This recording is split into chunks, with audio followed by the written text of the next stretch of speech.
Audio clip number 18۔ اس میں انشاءاللہ عز و جل آپ سورہ بقرہ کی آیت نمبر 47 سے لے کر 49 تک کی تلاوت، ترجمہ اور تفسیر صراط الجنان سنیں گے۔ بسم اللہ الرحمن الرحیم۔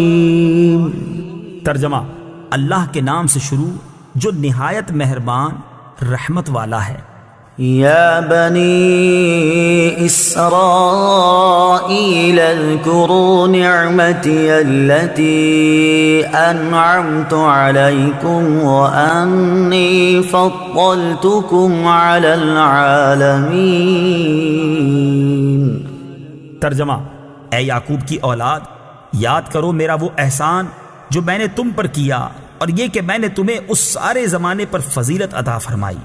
یا بنی اسرائیل اذکروا نعمتی التی، اے یعقوب کی اولاد میرا احسان یاد کرو۔ تفسیر صراط الجنان میں ہے، یہاں سے ایک بار پھر بنی اسرائیل کو اللہ تعالیٰ کے احسانات یاد کرنے کا حکم دیا گیا ہے تاکہ وہ اللہ تعالیٰ کے حبیب صلی اللہ علیہ وسلم کی اطاعت ترک کرنے سے ڈریں اور ان پر حجت پوری ہو جائے۔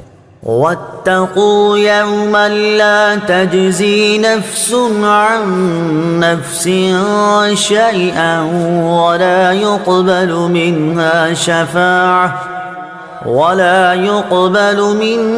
شفاعة ولا يؤخذ منها عدل ولا هم ينصرون۔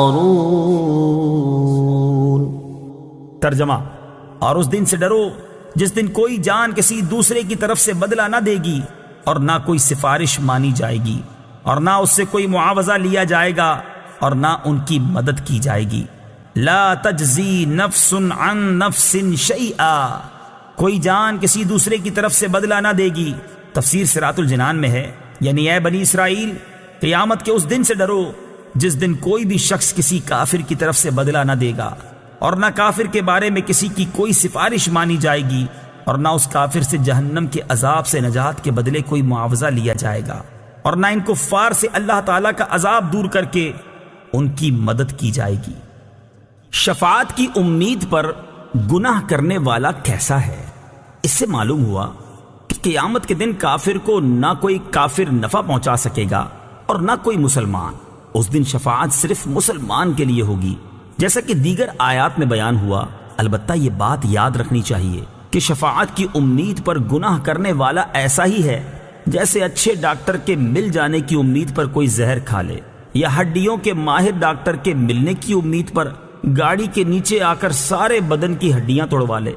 وَإِذْ نَجَّيْنَاكُمْ مِنْ آلِ فِرْعَوْنَ يَسُومُونَكُمْ سُوءَ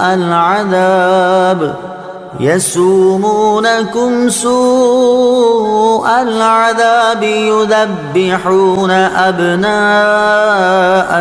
وَيَسْتَحْيُونَ نِسَاءَكُمْ وَفِي ذَلِكُمْ بَلَاءٌ مِّن رَّبِّكُمْ عَظِيمٌ۔ ترجمہ: اور یاد کرو جب ہم نے تمہیں فرعونیوں سے نجات دی جو تمہیں بہت برا عذاب دیتے تھے، تمہارے بیٹوں کو ذبح کرتے تھے اور تمہاری بیٹیوں کو زندہ چھوڑ دیتے، اور اس میں تمہارے رب کی طرف سے بڑی آزمائش تھی۔ وَإِذْ نَجَّيْنَاكُمْ مِنْ آلِ فِرْعَوْنَ، اور جب ہم نے تمہیں فرعونیوں سے نجات دی۔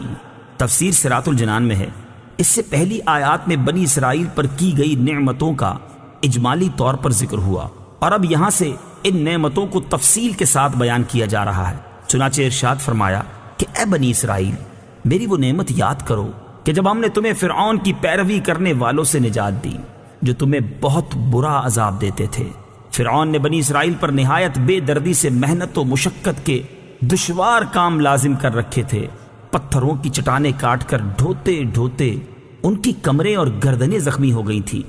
غریبوں پر ٹیکس مقرر کیے ہوئے تھے جو غروب آفتاب سے قبل جبرن وصول کیے جاتے تھے، اور جو ٹیکس نہ دے پاتا اسے سخت سزائیں ملتی تھیں۔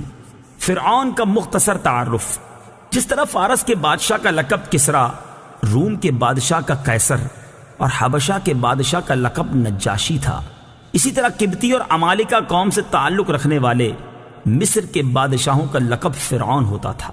حضرت موسیٰ علیہ الصلوۃ والسلام کے زمانے کے فرعون کا نام ولید بن مصعب بن ریان تھا، اور اس آیت میں اسی کا ذکر ہے۔ اس کی عمر 400 سال سے زیادہ ہوئی۔ نیز اس آیت میں آل فرعون سے اس کے پیروکار مراد ہیں۔ یذبحون ابناءکم، وہ تمہارے بیٹوں کو ذبح کرتے تھے۔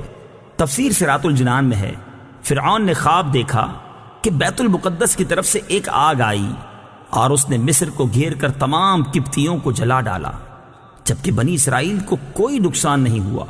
اس خواب سے اسے بڑی وحشت ہوئی۔ کاہنوں نے تعبیر دی کہ بنی اسرائیل میں ایک لڑکا پیدا ہوگا جو تیری ہلاکت اور تیری سلطنت کی تباہی کا سبب بنے گا۔ یہ سن کر فرعون نے حکم دیا کہ بنی اسرائیل میں جو لڑکا پیدا ہو اسے قتل کر دیا جائے۔ یوں ہزاروں کی تعداد میں بچے قتل کیے گئے۔ قدرت الہی سے اس قوم کے بوڑھے جلد مرنے لگے تو قبطی سرداروں نے گھبرا کر فرعون سے شکایت کی کہ ایک طرف بنی اسرائیل میں موت کی کثرت ہو گئی ہے اور دوسری طرف ان کے بچے بھی قتل کیے جا رہے ہیں۔ اگر یہی صورتحال رہی تو ہمیں خدمتگار کہاں سے ملیں گے؟ اس پر فرعون نے حکم دیا کہ 1 سال بچے قتل کیے جائیں اور 1 سال چھوڑ دیے جائیں۔ تو جو سال چھوڑنے کا تھا اس میں حضرت ہارون علیہ الصلوۃ والسلام پیدا ہوئے، اور قتل کے سال حضرت موسیٰ علیہ الصلوۃ والسلام کی ولادت ہوئی۔ یہ واقعہ سورہ قصص کے پہلے رکوع میں کافی تفصیل سے بیان کیا گیا ہے۔ وَفِي ذَلِكُمْ بَلَاءٌ، اور اس میں آزمائش تھی۔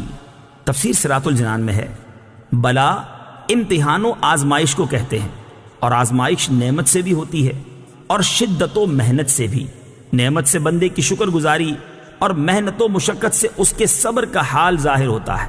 اس آیت میں اگر ذالکم کا اشارہ فرعون کے مظالم کی طرف ہو تو بلا سے محنت و مصیبت مراد ہوگی، اور اگر ان مظالم سے نجات دینے کی طرف اشارہ ہو تو بلا سے نعمت مراد ہوگی۔